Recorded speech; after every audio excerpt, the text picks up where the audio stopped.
One by one, they read out the names of the more than 16,000 child victims of Israel's war on Gaza, starting with babies less than a year old.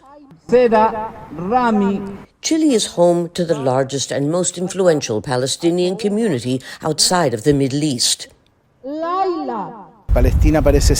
Palestine has become the last frontier for morality and international law. If the US and its allies are willing to keep supporting Israel at any cost, then there is no reason to keep believing in a world that respects the rule of law.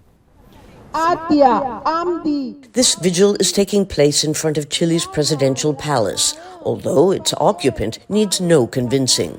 On October 7th last year, President Gabriel Boric denounced Hamas's attack on Israel as an act of terrorism.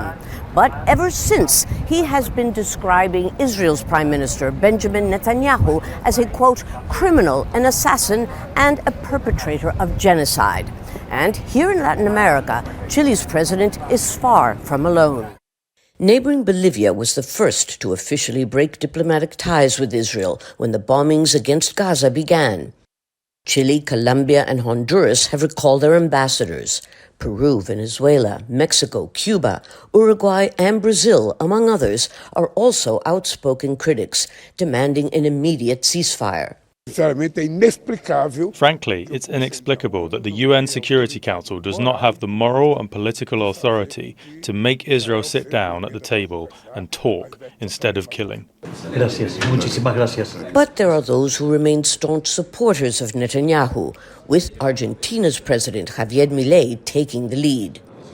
Ecuador and El Salvador are following suit, even while Salvador's President Nayib Bukele is of Palestinian origin.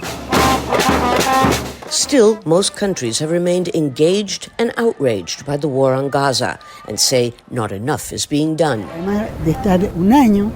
After 1 year, the world seems to be numb in the face of this horror. The global reaction should be much stronger. Some say that Latin American countries have shown more courage and initiative to denounce the carnage in Gaza than many Arab countries. Yet, with the exception of Brazil, the region has limited power to impact the outcome. Lucia, Newman, Al Jazeera, Santiago. Make sure to subscribe to our channel to get the latest news from Al Jazeera.